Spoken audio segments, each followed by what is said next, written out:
It's day 44, day 45, day 46. I'm losing all track of days now. Do you remember another story? Another story I forgot to finish. I was telling you a story about Heloise, and then I started talking about Catalina and the candy canes, and I didn't tell you about Heloise and the hot chocolate. So let me tell you that story. When you think of Santa's workshop in the snow, your hearts lift, and there's some things that you know. Candy canes taste sweet, and hot chocolate is hot. But that's not always been the case, believe it or not. Candy canes used to be sour, a decoration for your tree, and the only way chocolate was served was in a bar of 3. But thanks to one elf, she changed all our minds. Heloise the elf tinkers with everything she finds. Candy canes look pretty, so they should taste so too. She dipped them in sugar and made something new. She recruited Catalina, who took on the challenge herself, to make wonderful treats for every girl, boy and elf. Hot chocolate was an idea that happened by mistake, as Heloise wasn't looking for a new drink to make. She'd been busy helping Catalina with all the new sweets, when she totally forgot about one of her own favourite treats. All elves love chocolate as a mid-morning snack, and Heloise had hers, thinking she would be right back. Problem was, she got so excited by the new candy cane that the chocolate bar went straight out of her brain.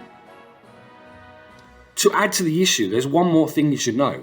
Even if the North Pole is covered in snow, the sun shines so brightly, and that day was so bright, and she'd left something else out in the light. On the windowsill stood a snow globe as pretty as can be, of a winter wonderland, the most beautiful you'll see. The sun shining bright reflected as glass made it hot, almost creating a brand new laser, believe it or not. Bursting onto the chocolate bar, melting it where it lay. By the time Heloise returned, there was nothing on display. A puddle of chocolate was now dripping to the floor. She tried catching it with her fingers and then catching it some more. She had nowhere to put the chocolate, so all she could do was lick her fingers clean, and then she found something new. Standing there licking the greatest thing she'd ever tasted, ensuring not a single drop was going to be wasted. She watched, and as it continued to drip to the floor, she filled it with a cup and started drinking some more. Hot chocolate was warm, tasty and sweet. Surely this was going to be an amazing Christmas treat. She set about her plan and made a hot chocolate machine, something nobody in the world had ever seen. Chocolate bars went in the top and it melted them down into a cup in the bottom, and news soon got around that Heloise had done it again and created something new, something everyone wanted to taste, and I know you do too. Hot chocolate became a real winter treat, thanks to Heloise and her once forgotten sweet.